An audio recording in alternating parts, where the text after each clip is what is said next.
Greetings, and shalom to all of you.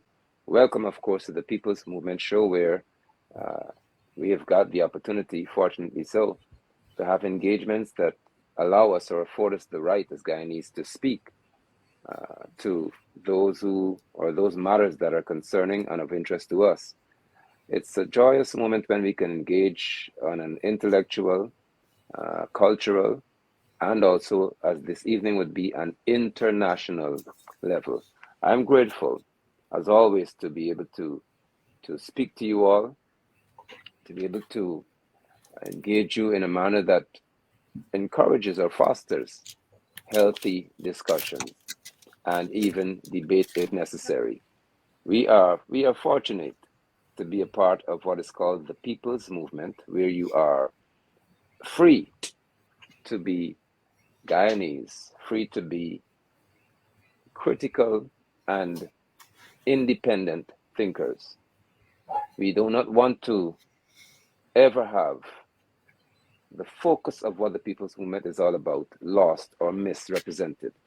This is about us holding elected officials accountable, about us engaging our fellow Guyanese and other persons across the world in conversations that speak to development in the true sense of the word, not only of people, but also of policies and principles that will benefit those who may be neglected for so long.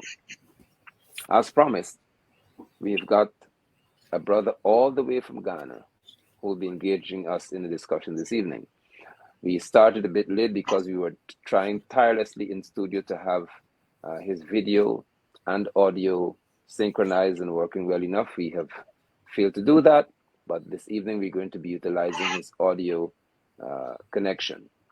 This brother is here to have a discussion and to inform us, to engage us as all Guyanese should be engaged on a truth or fact-finding mission. What I find interesting is that there should be investigative journalists functioning efficiently in our country, especially given the fact that we are known to be, or would soon become, one of the leading oil-producing nations, as they're called, in this hemisphere. In context, even by population, we stand to be among the wealthiest.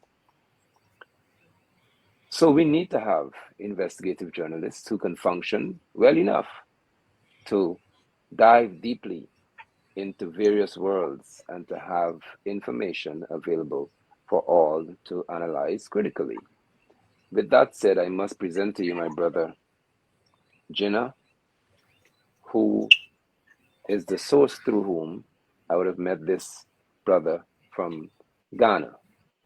We know that the Ghanaian president would have been initially visited by Jagdeo after Hakeem Jeffries, a senator from the USA, I think he's a congressman, labeled Jagdeo and the PPP Civic racist. And it was very, very intriguing and interesting to know that Jagdeo rushed to Ghana to engage and to meet with the president and so on a 3-day trip. Immediately after he was labeled the racist by Hakeem Jeffries. And that would have fostered, apparently, this relationship between Jagdeo and the Ghanaian president. The president of Ghana has well made way here to Ghana. He was one of the keynote speakers at the energy conference and expo, focused mainly on oil and gas sector. But we wanted to dive deeper. We want to know what is it that's happening in Ghana, because, of course, the Ghana Chronicle had all these raving reviews about the president of Ghana and what he was saying. But we want to, as a people in this nation, hear from those in the country of Ghana about what is happening there and what indeed is the economic situation like and what has the country been doing regarding the oil and gas sector and industry. So with that, I'll turn you over to Brother Jinnah, who will introduce the brother to us, and thereafter we shall engage in this discussion. Welcome, Brother Jinnah.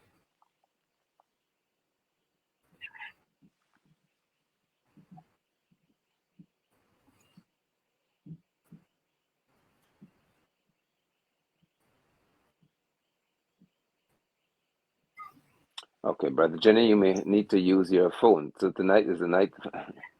Oh, there you are.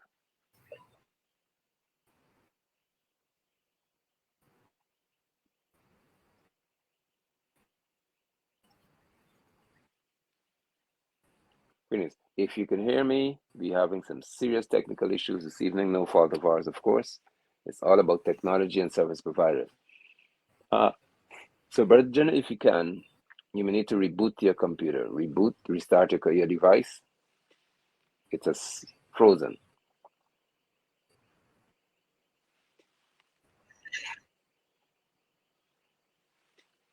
So we give Brother Jenna an opportunity to reboot his computer to rejoin us in the studio.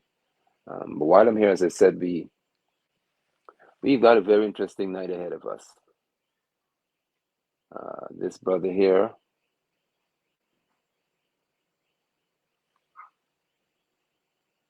is here with us. All right, Brother Nyeya, and he is from social justice movement in Ghana. Once we get Brother Jenna ready, up and running in studio, we will have a phone conversation with this brother from the social justice movement in Ghana. We are going to have I would like to think that's why we're having so much trouble, as they say, a very intriguing discussion, a very potent discussion, one that I know would be certainly healthy and necessary, because when we've got, or we're dealing with diplomacy, we're dealing with international relations, you have to always be mindful about about who is coming to you with information about their relationships and their diplomatic relationships that they're creating. If you don't mind, would you please share this broadcast? Would you please as well be kind enough to follow the People's Movement? To, if you don't mind, follow the page, like the page, so that when we begin to broadcast from there, you shall not miss, as they would say, a beat. Jagdeo. I see Brother Dinesh putting his device. Jagdeo. It began, I think, with Rickford Burke and others, rightfully citing the racist, divisive behaviors of key players within the People's Progressive Party. It got to the ear of Hakeem Jeffries, who is a congressman, I think it is, in the USA. And Jeffries, in a very scathing manner, sharp manner, would have addressed Jagdeo and others as being racist and called on them or exposed them publicly, called them out. Jagdeo, as was expected, was shattered politically to have such a high-ranking official in the USA brand him as being racist. In a typical but very weak political strategy, utilizing that, he headed to Ghana. Why? Because Ghana is rich in terms of its history. Of course, we know that we have the West Coast and we've got the transatlantic slave trade connected to Ghana. And in your history books in school and so on, you're taught about where the slaves would have come. And you were seeing Barack Obama going there and crying the coast. And you hear about this gate at this point of no return, where they were not slaves, when the Africans were then sold into slavery or carried away into ships, brought to the USA and to the Caribbean, other parts of the world. Jagdeo went to that place to engage an African man in an effort to prove to Jeffries that he's not racist. And I said it then, and I will say it here, that if Jagdeo or any other political figure in this country has to rush to an African nation to deliberately, thank you for in the Cape Coast Castle, that's right, to deliberately and with much effort try your best to prove to the world that you're not racist, you actually are. Because someone who is not racist has no need to make such great effort and to go to such great lengths to convince the critic that they're not racist. Tonight, we hope to have a rich and healthy history discussion, economic or discussion in economics as well. And we want to show you why I'm convinced that this man from Ghana, this president, who was brought here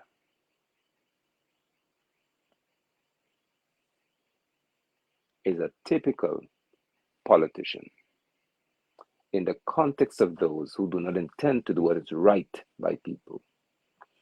But there is arising a new breed of political figures in reference to their leadership abilities across the world, and they are challenging what was deemed normal, and it's making quite a few people very uncomfortable. Once we get to the state, or to that state of existence in which you refuse to question those who deem themselves to be leaders, you are in serious trouble. Thank you for tuning into this broadcast. We have been having significant technical difficulties, but through them all we shall persevere, because we will have this conversation this evening. It is totally necessary and absolutely critical. Brother Jenner is back with us in studio. Brother Jenner, can you hear clearly? I'm here, yes. I think this might work a little better now. I'm using my phone. Excellent. Do So we still have the brother on the line? Yes, he's here. Yeah, I'm hearing you. He's hearing us. Yeah. Okay, that's perfect. So Okay, I'm Brother using my Jenner, phone. over to you. Yes, okay. So shall we we're having a lot of disruption tonight. I don't know for what reason. It's be a good But night. here we are. We are a determined people. I mean, Yen. It happened to be that Yen and I happened to meet in London, strangest place, because both of us were in exile. I coming from Guyana, fighting against the imperialist forces here, who had imposed a government that we didn't like, and the same thing in Ghana. Yen had to leave Ghana and came to London with many of his friends. The strange thing is that we met at the Africa Center in London, where he and his colleagues came to see a film, a documentary on Ghana, Suriname, and some other country. So when me and my friend, my Irish friend, we sat at the back of them, and we were criticizing Ghana, the dictatorship in Ghana. And so when the film finished, they met us and they said, you all are very familiar what's happening in Ghana, and we said yes. So then we met for a coffee afterwards, and that began our relationship. Now about nearly 40 years relationship with I and Yen. So he and his comrades, we became family friends. We developed lots of community projects in London. Some of them are still alive and going. So he's now back in Ghana, and they have set up some similar organizations that we have in this, what we are doing. So Yen has two master's degree. I guess if he didn't come to London, maybe he would not have had the time to acquire those. academic degrees. He's an expert on computer. Him and I had set up computer training programs in London. We were training refugees and other people and migrants. So we're quite familiar. His children were born in London, and my children too were born in London. So they used to meet together and play and all that type of thing. So that's my introduction to Yen. A very good friend, very, very honest and sincere, open and frank. And you'll hear the true Yen when he speaks. Over to you, Brother Nigel. Thank you very much, Brother Jenna. As always, I appreciate your input. I am certainly overjoyed to know that we can have this. I'm overjoyed to know we can have this opportunity to engage our brother in this healthy, I would expect, discussion. So let us just hear from Brother Yen, ensure we can hear him clearly. I'll ask the audience when he speaks if they can hear him, and then we will continue or proceed into this. I hope it would be very, very, very interesting and revealing discourse. So, Brother Yen, if you can hear me, just go ahead and greet those who are listening to you via Facebook.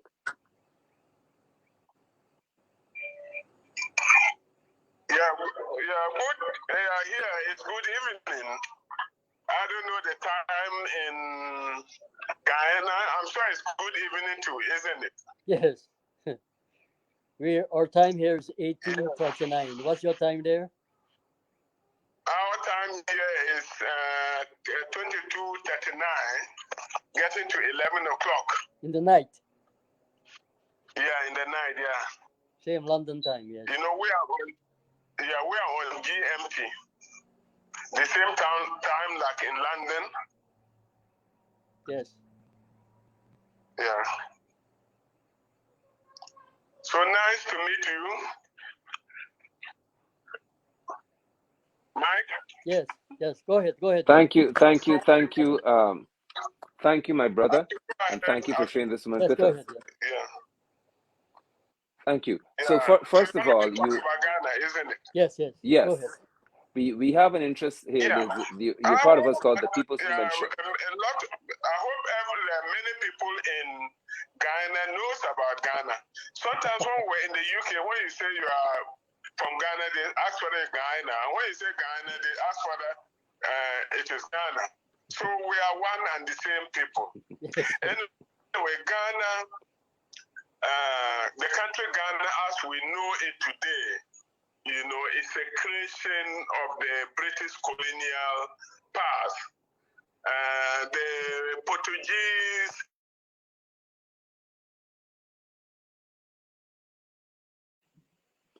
You'll have to unmute your microphone, Brother Jenna. We're hearing through your microphone. So, Brother Jenna, you have to be unmuted.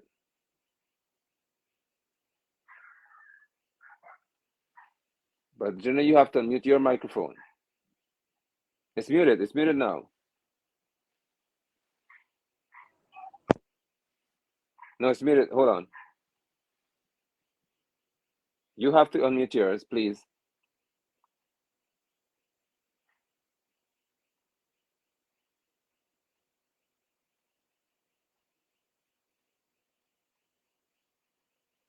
They wouldn't hear. So if you don't unmute your microphone, they would not hear. If you do not unmute, they wouldn't hear by the end.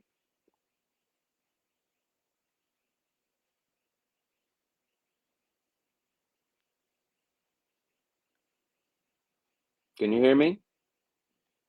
The British. You muted it again. Can you hear me? Yes, go ahead, Yen. Can I go on? Go ahead, yeah. Yes. Around 1900, and they brought together the Gold Coast. The Gold Coast is the coastal area. Then the Asante colony. I think you probably would have heard about the Asante, you know, where the gold is. Then the Northern Protectorate, the northern part of Ghana. And then later on, after the Second World, they added the Transvolta. So these four areas constituted Ghana. And, you know, and there have always been various nationalist struggles, during slavery and during colonialism after the abolition of struggle, but around in the 1940s, an organization formed called the United Gold Coast Convention, was an organization formed by federal laws, timber merchants, to fight for a say. They didn't form the party. They were not interested in independence now. I think they were more interested in a gradualist way of independence and maybe participating in the colonial authority. It was a group by elites, like I have said about. Then what happened is that they could not work, so they invited Kwame Nkrumah. I hope that Ghanaians know about Kwame Nkrumah. So Kwame Nkrumah had played a very important role with a lot of Caribbeans, Dubois, CRA James in London. They organized the 1945 Pan-African Congress, So Nkrumah came back to Ghana and then was made the General Secretary of the United Gold Coast Convention. Sooner or later, he fell out with members of the United Gold Coast Convention because of their gradualist approach, because he was always asking for positive action and all others. So he fell out and then broke away with his supporters and formed the Convention People's Party, the CPP. And he won there was an elections in 1951, which he won massively. The UGCC were completely decimated. So he became a leader of government business in 1951, and in 1952 he became the prime minister. So he led Ghana to independence in 1957. Once he became the prime minister, he put in policies, that will bring about development. First and foremost, Nkrumah was a socialist, so he tried most of the first thing he did was to create what is called export substitution industries. To create employment for the people, and then also to enable us buy our own goods. Then he strengthened education. He made education universal. Health was universal. Whatever, social programs. And then, one of the most important things was his Pan-Africanism. He was a great Pan-Africanist. He brought Dubois to Ghana and all others. And the colonial authorities weren't happy because of, for various reasons. One is he said that the independence of Ghana is meaningless unless it's linked up with the total independence of Ghana, of the Africa. So the colonial authorities were not happy with him. And then also, because of that, his Pan-Africanist outlook and also the policies that he was taking. The policies that he was taking were undermining the new colonial status. The fact that Britain only handed flag independence for us, and Nkrumah wanted to ensure that we had economic independence. I don't think the British weren't happy, and the Americans weren't happy. And then, of course, there were the internal forces who were always hostile. When Nkrumah was in power, they tried to kill him several times, bomb him off.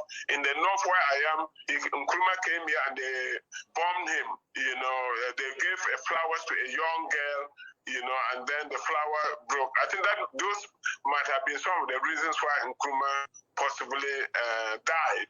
It could have been those bombs and others. So together with local collaborators, the educated elite, who have always been very unhappy with Kwame Nkrumah's policies of power to the people. They used to say the CPP was a party of vagabonds, party of underclass people and all others. So they Brother Yen, can you hear me? Colonial authorities and overthrew Kwame Nkrumah. On 23 24th February 1966. And since then, since its overthrow, Ghana has not been at peace. Ghana was completely returned to our new colonial status as it is today. Can you hear me, Brother Ian? I wouldn't go through all the regimes, but I would like now to talk about the current political dispensation. Maybe if you want me to go back, I could, but I just want to discuss the present political dispensation. One second. I wonder if you can hear me, though. Can you hear me? Can I go on? Are you hearing me? Hello? Yeah, Are you hearing me? I'm here. Yeah. Okay. Now, here before you go on, because persons are paying careful attention to what you were saying, and I heard you, and I would like for you to revisit just briefly, for reinforcement. The colonialists and those imperialists had an issue with Kwame Nkrumah. They didn't like his policy because it was about power given to the people. Correct? Yeah. And they are the ones who sought to kill him. First of all, Kwame Nkrumah created what was called import substitution industries. Like in the north here, he created a meat factory where we could process our meat. They created tomatoes factory. They created a rice mill. In the south, they created the textiles industry, the shoe factory, the timber. Quite a lot of factories. Nkrumah created over 300 factories across the country. In terms of social services, free education, free health, compulsory education. Wow. So the Western countries didn't want that. They weren't interested in that. And apart from that, this Pan-Africanism, those and the apartheid were given. Ghana became like a home for liberation fighters. Nkrumah encouraged and supported, and then supported other African countries to gain their independence. And the colonial authorities, the America that had emerged as a major superpower, and our ex-colonial master, the United Kingdom, were not happy, and that is why they worked with the local collaborators and they organized the coup of 24 February 1966 and overthrew him. When Nkrumah was on his way, the coup happened when Nkrumah was invited by Ho Chi Minh of Vietnam to come and resolve the problems that were take part in peace. Also, we must remember that apart from this Pan-Africanism too, Nkrumah was also involved with Yugoslavia and other countries to create the non-aligned movement, which was a threat. And the non-aligned movement said that we are neither nor west. And this was a very big threat to colonialism. So you see Nkrumah at one end, was introducing policies that would have made Ghana economically independent, ensure that we own our extractive industries.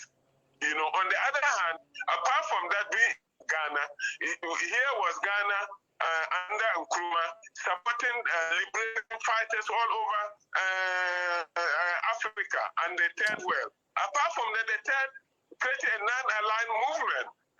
You can see what is happening with Ukraine and yes, definitely. Like issues like non-aligned movement. So these were the various factors, that the colonial authorities, were not happy with. And that is why they organized the coup, the local collaborators, and they overthrew Nkrumah. And that is the problems that we have up till today. The overthrow of Nkrumah. When they overthrew Nkrumah, they ensured that all the industries that were viable were sold to foreign companies, like the rubber plantation, which was viable. All the viable industries were sold to foreign companies. Those industries that were thought not viable were just simply abandoned. Nkrumah tried to build, by the time of the coup, he had built the gold processing plant in Accra, in Temple, and that was stopped. They weren't interested in processing the gold Nkrumah was talking about when they built Akosombo Dam. Nkrumah was talking about trying to have an integrated aluminium sector. They weren't interested in that. They were more interested in taking bauxite from Ghana, your country Ghana, to bring the bauxite from Ghana to Ghana to melt and send the bauxite back to the United States to process. Can you imagine? They will come to Ghana, take the bauxite, come to Ghana, melt it, and send back the same input to the United Kingdom to process. Hold on, brother Yen. Brother Jen, if you hear me, just add me to the call, please. They were doing. So that's the factors. So Nkrumah stepped on the toes of so many people. Like Jomo Kenyatta and Humphrey Bogey. That played the colonial game. One second. And that is why he played with his life. And that is why they overthrew him. Yeah. One second. Brother Jen, you can hear me? You can hear me, Yen? Yeah, I can hear you. Yeah. This is good. You can add me to the call, Brother Jen, so I will be able to use my microphone here for the people to hear as well, so we can eliminate the feedback. Add me to the call, please. Okay. Just 1 second. The viewers are certainly intrigued. Oh my goodness, this is good. Add me to the WhatsApp call, please. You want me to add to the WhatsApp call? Yes, add me, because I can use answer from my phone right here. Okay. So I can speak to him directly from my phone. Okay, good. Viewers, I hope that you're hearing, and you can see why I hope some of y'all get why I'm smiling and laughing so much when this brother is speaking.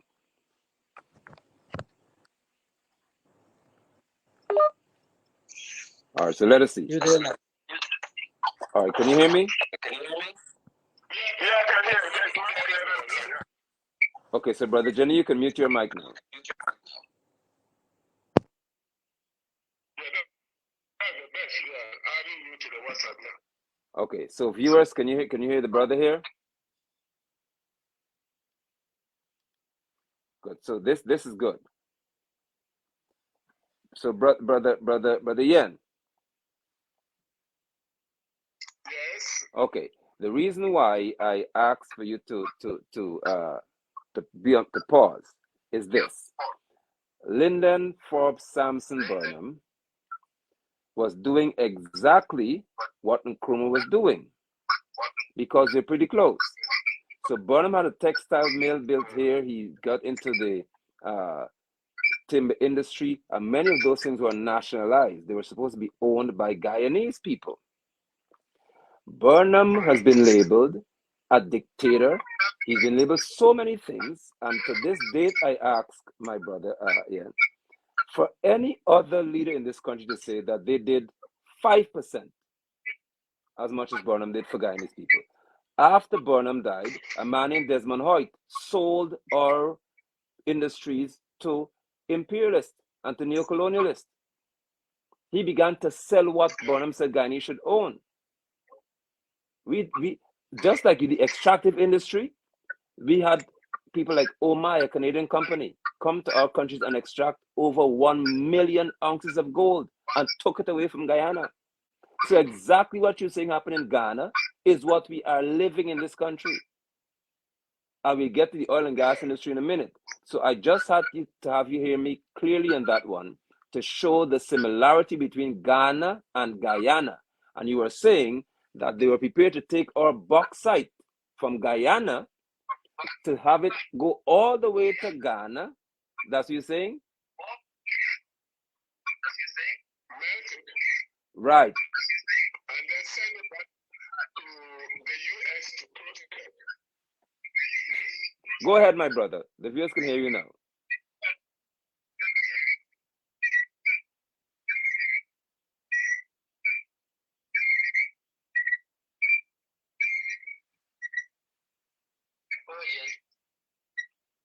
Yes, you want me to talk? Yes, please. Go ahead. Yeah. So basically, as I'm saying, to summarize that point, it was the politics, it was the economic politics, the social policies, that the colonial authorities were not in favor of. That is why they overthrew Nkrumah's government. So since then, let me come back to the current political situation. We have two major political parties. There are other smaller parties. The two major political parties are, the president, Nana Addo, came around. He's the leader of that party. And he is the president. And that party belongs to what you call the right wing of the Ghanaian politics. That is the party that were very hostile to Kwame Nkrumah and the CPP. That is a party that is made up of educated elites, feudal aristocracy, and privileged classes in Ghana. It's a much more established party. Then we have what is called the National Defense Congress. This party was created after the 31st December 1981. Jerry Rawlings made a coup d'etat against a civilian government and took over power. He was in power for 10 years, and people fought against him and wanted a return to civilian government. So in order to disengage, what they did was to form a political party. And to form a political party, it means you must have a base. The Rawlings group realized that they did not have a base, but they control the state, and therefore they control the state resources, they control wealth. So they said they could not go to get their base from the extreme right party, the present MPP. So what they did was to go into the CPP, the Nkrumah's party, and use various ways, either bribe them, use various ways, and created a National Defense Congress, which the same policies like the MPP. The leader, the Nana Addo, our president who came to you, they basically are the same party. They have been ruling Ghana or alternate between them. One will rule for 8 years. The people who get fed up with them elect another. So this present president was elected in December 2016. He made a lot of promises for him. And then the supporters made a lot of promises. Unfortunately, based on that, when they came, none of the promises have been fulfilled. And it is not that the promises haven't been fulfilled. Nana Addo Kufuor has become one of the most corrupt countries that you can talk about. So one second. This is under the current president, correct? This is under the current president. I want to show the viewers who the president is. Yeah, the president is Nana Addo Kufuor. Nana Addo. He is the present president. And in terms of economic policies, they are pro-imperialist policies. Even though sometimes when they come out, there is rhetoric, and then when you listen to the rhetoric, you think that these are progressive people. When they came in, the first thing they did was there used to be something called vigilante, paramilitary groups. They absorbed all of them into the security forces. So since they came in 2016, they haven't been clear, let's say that in terms of employment, they either you have to know somebody to get into the army, to get into the police, to get into the security forces. You either have to know somebody or you have to pay. You have to pay something like let's say $2,000 American dollar to get elected. There's high level of unemployment. So people struggle to buy, So this state in Ghana has become very pathetic. There is something that we call National Health Insurance Scheme. It hardly exists. When you are in this country and you listen to news, at the end of the news, there is always an appeal that somebody is either having eye problem or kidney problem, and they're appealing to the mass of the people to donate. There is high level of corruption in the country. We have a presidential jet that is supposed to carry the president. He doesn't use it. He goes and then hires very expensive private jets to go around. And I'm sure when he came to Ghana, he came on the private jet.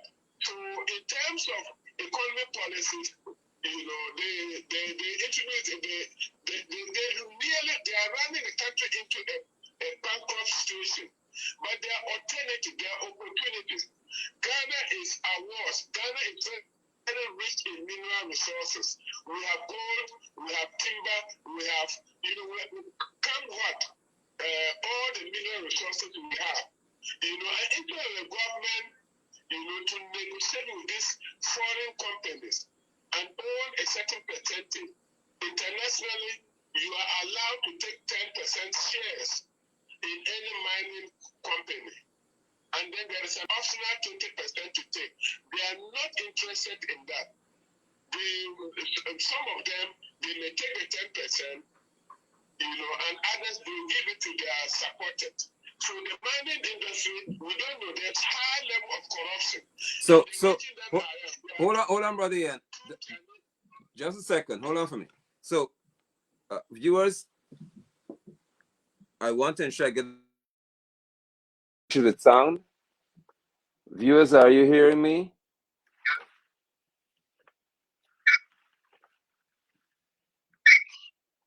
I will check the comments to see how the sound is.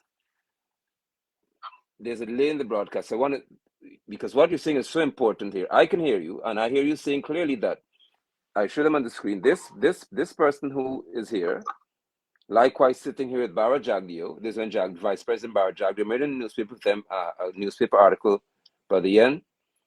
Vice President Dr. Bara Jagdeo met with President of that African nation, Nana Akufo-Addo. So Nana Addo met with this vice president after the vice president was deemed racist based on his behavior.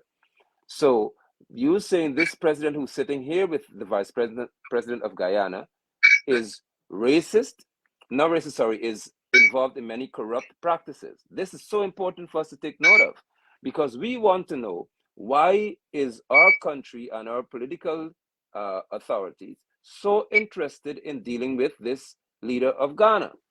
It's making sense now. Okay, so tell me if you can hear our brother clearly. Very critical information for. So you said as well, just for clearly, there is an opportunity within your extraction industry, and they say there's a feedback when you're speaking that can be coming from because I'm using a speakerphone here, and Brother Jenna's speakerphone as well. But we try to get that sorted out. But there is somewhere in your extractive industry a 20% that can be claimed if someone is extracting gold or diamond or oil or whatever from your country. You said earlier that there are leaders in the nation who do not take that 20%. And sometimes, or they don't really do it. Sometimes they allow that to even go out of the country and remain with the investors. Am I correct? They give it to the company or to their friends. They give it to the company or to their friends. Now that is major corruption. Under the same president who came here to tell us and I'll read for you what the president said when he came at a conference a few weeks ago. So he's the opening speaker at the Guyana's International Energy Conference and Expo 2022. President Nana Addo of Ghana today underscored the importance of bringing hydrocarbon resources to production in order to ensure development of countries like Guyana, while also urging the need to protect the environment. Listen to this, brother Ian. The Ghanaian president also called for countries like Guyana to ensure petroleum resources are exported as value-added products instead of in raw form, as has historically been done in the relationship between developing and developed nations. Here's my question for you, for all viewers to hear. Does Ghana process its petroleum products in reference to having a refinery before they export it? Ghana has a number of foreign companies extracting our oil, our petroleum products. And what is happening is that Ghana only maintains only 13%. 87% of it goes outside. Ghana, unlike Nigeria that was able to negotiate over 50%, and unlike Botswana with its diamond that negotiates for over 50%, Ghana has only negotiated for 13%, 1/3. That is what we are entitled to. Apart from that, all the oil that is extracted from Ghana in commercial quantities is not processed in Ghana.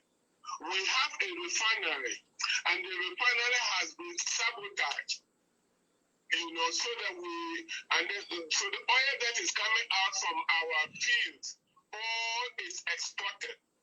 So we then go out and buy oil from different countries and bring to Ghana.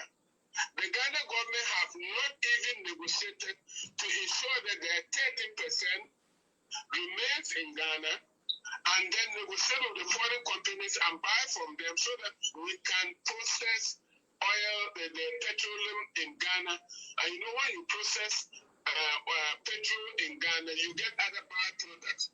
The Ghana government hasn't done that, and I'm telling you that this is the attribute to 100% of the oil that we have, is exported for high foreign currency, and we rather now go and import oil. So if the president said that, I wouldn't like to use the word. I would like to use the word. It is not true at all. So if just a second, viewers, please share this broadcast because someone is asking the right question. Why didn't the opposition in Guyana reach out to Ghanaian to tell the other side or just inform us as to what it is? Because if the president of Ghana is going to say that he's advising us here that we should be processing our oil, we should be doing it here. He's not doing it there. So this seemed to be a conference of rhetoric, a conference of just empty talk, because you spoke to the level of corruption. You live there. I do not. You spoke to the level of corruption that exists in Ghana. And here we're hearing here, he's lying. You don't have to say it. Let me say that I live in Guyana. He's not telling the truth. Because the impression he's giving us as if he's an example in this industry. And that whatever is extracted in Ghana is processed in Ghana or refined there, and therefore your cost of fuel should be very low because you don't have to import fuel. But that's not what you're saying. Yeah. And what is happening is that the reason why the ruling classes do not, control to the mining companies and the extractive industries is the interest, because for example, in this region here, in the region that I am in, it's near the Burkina Faso. It's called Upper East Region. We have gold, and there are two mining companies. One is a company called Sanjay. They now call themselves Air International. It's a Chinese company. They've been mining gold since 2009. They've never declared any profit. Now we have another mining company called Cadna. It's an Australian company that came in, have discovered gold in commercial quantities. They've sold it to a Chinese company called Shandong Company, and they have estimated that they will mine the gold for 14 years and that what they are going to get is 14 million ounces of gold in 14 years. Wow. Multiply 40 million ounces of gold times $1,800 per ounce, and you see how much money, the millions that they are going to make. We don't know, they have never negotiated. They told us how much the royalties will be, how much they are going to take. So there is, the agreements are a mystery. I'm working with the young people here, the youth here, trying to get to know what are the agreements. We would like to see the agreements. You know, that is not happening. And that is what is happening in the region that I am in. And in southern Ghana, in Asante, they've been mining gold in a place called Obuasi and Takwa for over 100 years. If you go there, you can't drink water because the whole water system is polluted. And the fear of me here is that, you know, mining of gold is water intensive. You know, and they are mining the things underground and above the ground. So the fear is, in 14 years' time, these companies will exhaust and deplete and go away and will be left with environmental disaster country. And again, the present whole place, there is what is called bauxite in Kibi. You know, Kibi is an environmental protected area where you have scarce animals that are not seen anywhere. The whole environmental lobby in the world is fighting against that. The Ghana government has gone to the extent of giving this bauxite cheaply to a Chinese company to come and mine. And even it's not only Ghanaians that are fighting against the mining, because the Kibi area is a hilly area, it's a forest area, supply water to about 4 to 5 million people in Accra. So when they start mining, these 4 to 5 million people really have water.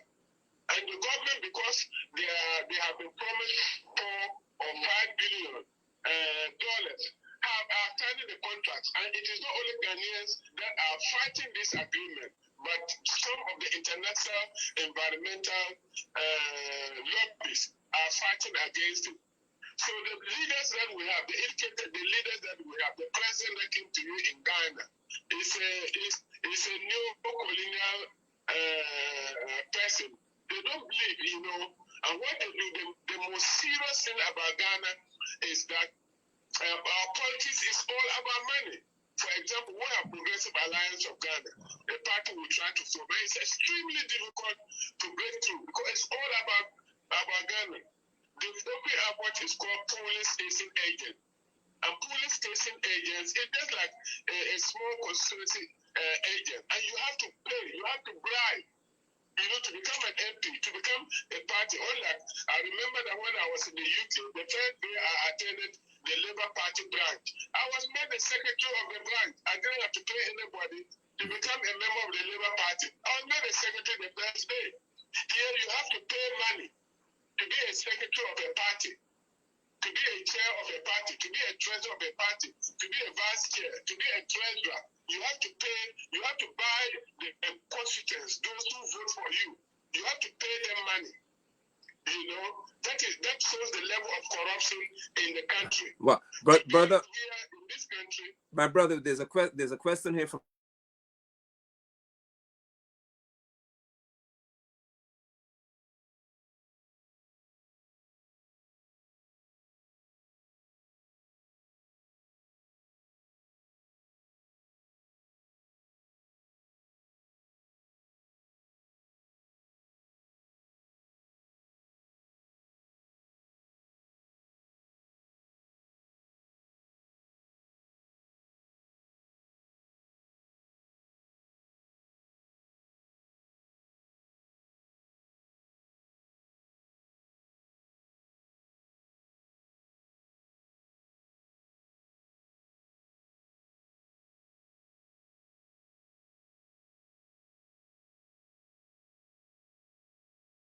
and transfer to anybody.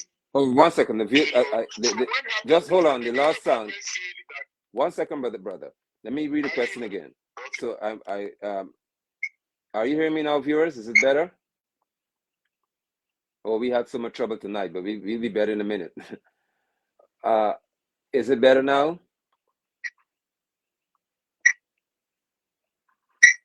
Yes, okay, so we're fine. So the question was, can you touch on the levy tax that Nana Addo wants to charge its citizen? So this man here again is the president of Ghana, the individual. He has relationships now with Guyana, especially with the reigning administration. He's close in reference to he came here, they were there, and we now want to hear about the levy tax. So you can just go repeat for me. I apologize for having you repeat yourself, but we lost sound, so please, for the sake of the hearers. Yeah, the e-levy is money transfer through the telephones that we have in Ghana. What is happening is that it's become very popular and has penetrated in the entire country, to the villages, to hamlets. So what is happening with the money transfer is that, for example, if you are a civil servant, or if you work anywhere and you know that you get your salary is already taxed. You are paid your net salary. Now you take your salary. So if you want to send $100 to your mother in the village, the salary that you have earned, which has been taxed. Now you want to give your mother $100, or you want to send some $100 to your son in school, or you want to do whatever you want to do with your money. So the telephone company, the government is now saying that they want to tax that. If you are spending over $100, they want to tax $1.75 in every $100. So the Ghanaian population is very unpopular. The Ghanaian population, and they are arguing that the reason why they want to do is that Ghana is broke and they need money. And therefore, taxing 1.75 out of $100 is not expensive. And they need them, and that they will be able to get about 6 billion to pay their teachers and others. And the Ghanaian population are saying that you can't do that because already the money that we spend is already taxed. So you want to double tax us again. But brother, very, very happy about that. But my brother, how can Ghana be broke if the president of Ghana came here? He was invited by the organizers of this conference to be the opening speaker for an oil focus, the petroleum and gas focus conference. He came here to offer advice to Guyanese, and to the head of Exxon was here as well. So if the CEO of Exxon is here, and the Prime Minister of Barbados was here, she's called one of these champions of the earth and so on. They're here. So imagine that the Ghanaians are saying, listen, you're being unfair to us. He's coming to advise Guyanese about our extractive industry. And you are saying, as one who lives in Ghana, that the president and the administration there are saying that the country is broke. Now, how can a broke nation, according to description, come to give us advice about how to use our resources? That is so ironic and oxymoronic. The country is not only broke, but there are people, the government in order to gain some popularity, employ some youth people called NAPCO and other people. For the past 6 to 9 months, they haven't been paid and they are demonstrating. The universities, the lecturers, they are on about the 8th week. The universities across Ghana, not the private universities, the state universities, 15 of them, the lecturers have laid down their tools. They are not working. Students are in school, some of them have come home. So it shows how bad it is. There are strikes all over the place, or threatened strikes. Petrol prices are rising every day. We now buy a liter of petrol for 8 cedis, which is about 1.1 American dollars per liter. So it's very expensive. So transport fares are very high. So people are there is a lot of disgruntlement Unfortunately, the disgruntlement is not organized and coordinated. Right. There were some young people that came together and organized came together with a movement, with an internet movement that they called Fix the Country. And it was growing very strongly. The government managed to infiltrate and buy some of them out. But the movement is still there. Young people are saying, you promise that you bring benefit to the country, and the country is so corrupt. You can hardly, and I'm telling you the truth, you may not believe it, but you can hardly do any business in Ghana without bribing. It's so rampant. It destroys the country, the fabric of the country. There's so much corruption. And I'll give you an example. There's something called districts. Ghana is divided into districts and metropolitan councils. When they appoint a district chief executive, like a district, you have a district chief executive, like the president of the district, to be accepted, to be nominated. If you are nominated by the president, you have to go and then bribe the councillors, the assembly people. Some of them you have to pay between 2,000 to 5,000 Ghanaian cedis. You have to bribe the individual assembly people to endorse you. Otherwise, they wouldn't endorse you. So across the country, to become a DCE, a district chief executive, you have to bribe. You have to pay. So corruption is rampant. To go into employment, to go into the army, the police, either you have to know somebody or you have to bribe. There is something that they introduced, that the Rawlings Party introduced, and then that has been taken over, called protocol. So if, let's say that 1,000 to be recruited in the army, the government will pick about 500 core protocol to give to their party people. Nowadays, since these people came in the power, they don't pick the 50% that the other party was doing. They take the whole 100% and give to their party people or spare. So if you are a party functionary, you come around and they want to recruit police. They give you about five people. You bring 5 people. So you also go and sell it to somebody for about 10 cedis, or let's say $2,000 or $3,000. The other person will also go and add it, another $1,000. And that is how employment happens in the country, because there's a high level of employment. So people who are already employed, whether in the army, the police, the security service, or wherever, apart from the private sector, people who are already employed pay to get to go into those employment. So if you have to pay, so you can see that right from the beginning, the person is already corrupt. Yes. Because you are paying 15,000, that's about $2,000 to $3,000 American dollars to get employment. So when you get into the employment, your main focus is how to make the money back. That's right. So it's so sad bad the country is. I'm not saying so much anything so negative about Ghana because I'm a Ghanaian, but that is the truth, the reality of the situation. Yes. Corruption is unimaginable. And the person himself, even they take private jets, the e-living that you've talked about. There was some of them, one of the member of parliament was in America, and in other, because the last election, they have almost equal numbers. 137, 137. The opposition has 137. The ruling government has 137. Okay. So, and then there's one independent candidate who votes with the government. So they have 138, and the opposition have 137.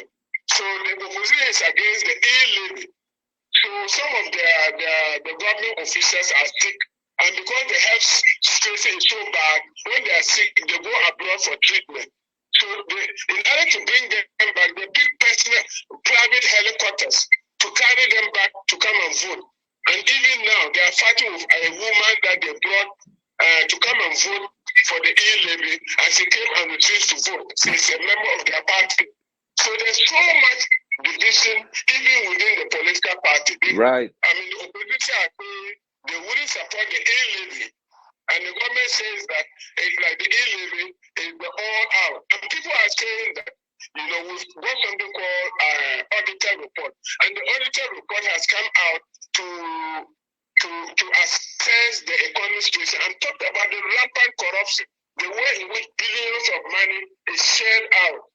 They come out. So people are saying that if all these monies are there and the president himself goes on very expensive private jet, that sometimes costs the country $100,000, $200,000. Remember that some of these private jets cost up to about 14,000 or something like that. That's correct. Dollars per hour. Yes. So people are saying that if you say the country is broke, why is it that you are doing that? And if you say that the country is broke, why is it that your MPs, you are paying them about 30,000, 40,000 Ghana cedis? The minimum wage in Ghana is about 500 cedis.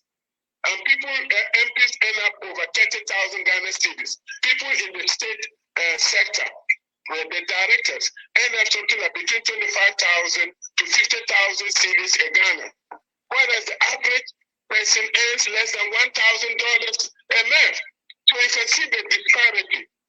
The ruling class have tried to set up systems like in Western Europe where the chief executives earn high salaries. They put themselves at par. And that is why the university teachers are saying, if you earn this thing, we are only asking for modest salary increases. Yes. So you are earning about 30,000, 20,000 Ghana cedis a month, and we are only asking for 10,000. So what is a big deal? Correct. So you can see the crisis that is happening in the country. My brother, you've really said so much to us. I have to be cognizant of the fact that you are 4 hours ahead, so it's after 11 where you are. And I would not abuse the opportunity you give me, but it is so intriguing. The comments here, the viewers are. Okay. Yes. I do. What I would also love is for you to be able to probably get to your office at some point. We can do an earlier broadcast where you're there in the day and we can engage, so they can see you. Of course, the video speaks far more than the audio. Because what you're saying is so rich, and the quality of the sound would be better too. Because what you have to say to us, it's as if I am sitting here in my studio in Guyana, but I'm living in Ghana, because it's the same things that you're speaking about. Is it is the absolutely exact situation we're facing here. So I can understand why our vice president and president may be inclined to be so close to your president, because they're no different in reference situations I'm seeing, and that's the truth. People may be upset, but it's the absolute truth. What I'm hearing from you, I'm sitting here saying, am I in Guyana or Ghana? Because it's the same behavior. We have got a class system being created right before our eyes in this nation, where it's no longer about your ethnic group, it's about how much money do you have. And those who have the money are closest to the president and the vice president and these people. And they are the ones who have got access to so many contracts and these things. But then I'm noticing as well that this is becoming international in reference to the corruption or the interaction by people who, it's frightening to know that, and you said something earlier I want to speak to, where the resistance to it is not organized and persistent. That's important, because we've got many persons here in Guyana who are very disgruntled about what they're seeing, but they are not reacting in a manner like those of Odo who go up to the streets and protest. Yes. Oh boy. This, I hope Guyanese can see it, because some people are saying it's corruption galore. It is frightening. I am grateful that you took the time to engage us on this platform. I will ask of you, if you do not mind, for us to arrange another few discussions where you can be with us in video. As I said, Brother Jenna can be here, and we can really have a very interactive discussion. And the viewers would love to be able to. Anytime, you are always welcome. Bring me anytime, and I'm ready. Okay, so what I will do is just ask you, for the sake of reiterating, about the because this really struck a nerve here. The president came here saying that we should refine our oil and we shouldn't send it overseas and all of that. And then the same person you're saying to me within his nation, although there is a refinery, there is no refining to that extent of petroleum products. You are still importing petroleum products. Of oil, sorry, of oil. Now, this really has done something to me in reference to how I feel about the situation. Because we are new in the oil industry. We have brought a foreign leader in the person of Nana, and we're saying here that this person can speak to us as we put Ghana on display in the petroleum world, only to discover that, and I don't know if you know this, but in Guyana here, our leaders have not said anything to us about seriously having oil refined. We have got light crude, about the best they've said in the world, and they are still insisting that we import fuel. That's why I said it's as if I'm living in Ghana too. We produce the oil and export all of it and import oil from different countries. Oh my goodness. Can you imagine the paradox? The maximum you can do is to negotiate with the oil that you have in your country and process it and get the byproducts. But the government doesn't do that. Oh boy. This is sad. So, Brother Jenna, and you and I would have another discussion, maybe hopefully within the week. Well, we discuss your schedule, because I would like for you to be live on video with us in studio so viewers can hear you clearly and so on. We won't have the feedback. But you've given us a rich introduction here. I would love to discuss some more history as well, because I think the Guyanese need to know, and other people need to know, even in the Caribbean, about Ghana. Ghana's place in history is so significant in reference to the transatlantic slave trade and other things, but there's much you can say to us. So I must thank you for your time that you spent with us here, my brother. Is there any other bit of information you wish to share with us in reference to your experience? Or so what are you trying to do socially? Are you an activist? Are you trying to organize to pursue betterment for Ghanaians? You asked Jim, Mike tells you I've always been an activist. We're part of the process of trying to bring about social transformation of Ghana. But that failed. And in exile, we've always worked together. Back in Ghana here, we have formed an organization called Social Justice Movement. Okay. And then we've realized that we are few and we cannot work alone. So we have joined other pro-migrant groups and then we come out with an organization called Progressive Alliance for Ghana. We have registered it. We are trying to register as a political party, and we got a provisional certificate as a party, and we are now working and completing the process of having a full registration to become a political party. So when we become,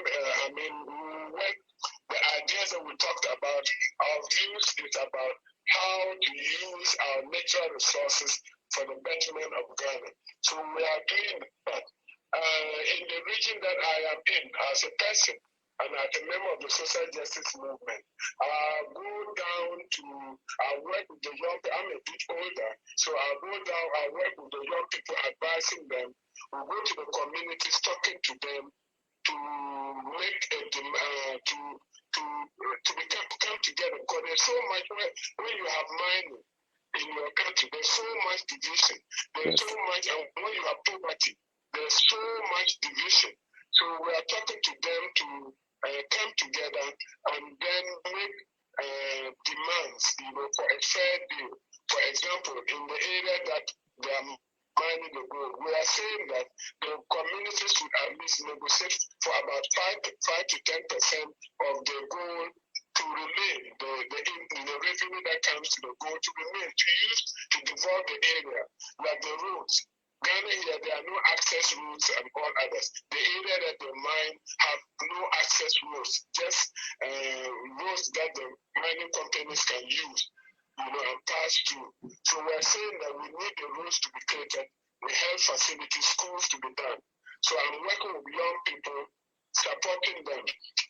Last week, like this, we had a 3-day workshop where we brought the young people, the people together, and then to explain. There are very good international law and national laws about mining, but the educated elites just don't implement them. They are not interested in them. Like I was telling you about that internationally, you can take 10% and you have another optional 20% to take. That one, even IMF wouldn't come and attack you. Even that, the middle classes are not interested in taking it. They're not even interested in taking the 30%. Oh my God. Simply because of the bribe that they get, they are given side issues, they are asked to carry the like bauxite, they are asked to carry it, and when they carry it, they make millions of dollars. So they think that is enough. So instead of taking 10 billion for the Ghana government, they keep 1 billion and they're happy with it. So we are working with the youth, trying to support them, and then with others to develop, to so that we get a better deal from the mining companies. Well, you certainly should be an inspiration to those youth who are there and to many others, and you've graced the shore, I should say, of Ghana electronically. Thank you for being here with us this evening. Please, I would like for you to engage us again, and you've agreed to that, so we will certainly make the announcement, and we should be back with you and Brother Jenna here. This time you would be live on video. So thank you. We are grateful on behalf of those who have viewed and have listened to you. We are certainly grateful, and we cannot express enough the gratitude that we feel at this time to know that you, unlike many others who are prepared to come forward and say to us in Guyana that which you are experiencing, because the people's movement of which Brother Jen and I are part is about Guyanese being able to hear the truth, to be educated and re-educated, and to act based on accurate information and not just emotions. So you've helped us with that. You've given us information to work with, and we look forward to having a more extensive discussion with you as to the way forward. Thank you, my brother Yen Nyeya. It was a pleasure and remains a pleasure. Thank you. Thank you. Do the same. Have sound sleep as well. Goodbye. Thank you.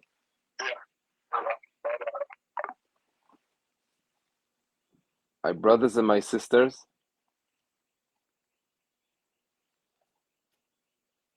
Guyanese, you've heard. There's a saying, almost cliche, that you can't make this up. I hope the Branjin is back. You cannot make this up. Welcome back, Brother Jinnah. You're here, you're live. Just unmute for me, please. Hear him, see him. But as you can see, he's very passionate, and he can go on and on and on. Probably He can. The whole day he can speak on this issue. And that's one who has the power of information at his fingertips.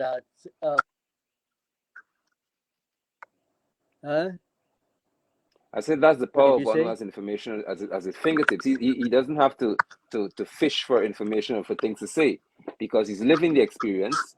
He's adamant that there should be difference in the nation, and I'm happy about that. Exactly. He thinks like us.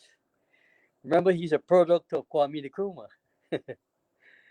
And what they're trying to do is to resurrect the days of Kwame Nkrumah. And the funny thing is that they were able to. He was a minister in the government in Ghana at a time when Jerry Rawlings overthrew a civilian government and behaved as if he was progressive. And then eventually, when they began to push him to reestablish the Kwame Nkrumah program, that was when he arrested them and placed them in jail, and then they had to run. Could you imagine that? All they were doing was trying to resurrect the program and policies of Kwame Nkrumah that actually transformed Ghana. Something like what the program that Burnham was doing here. In fact, quite identical. And if those men were allowed to, without the interference of American imperialism and British and European neocolonialist policies, we would have the whole of that example would have spread throughout the whole of Africa and the whole of the Caribbean and Latin America. I think what that underlines is that the neo-colonialist imperialist policies affect all of us in the underdeveloped world, very importantly. Very much so. And he spoke to something that was so significant and jarring to my thought process about the whole neo-colonialists and these imperialists, in that they, with Kwame Nkrumah, they labeled him based on what he was doing, and they sought to fight him and support those who fought against him. And I don't know if you're aware of this, but Bara Jagdeo is on record, and I'll show it on one of our shows for every guy needs to hear. Bara Jagdeo is on record of blaming the US and the CIA for causing ethnic division in Guyana. Bara Jagdeo said that it's the CIA. I have the video. He said they're the ones with Chetty way back then. They didn't want Chetty the US. They didn't want Chetty to lead Guyana.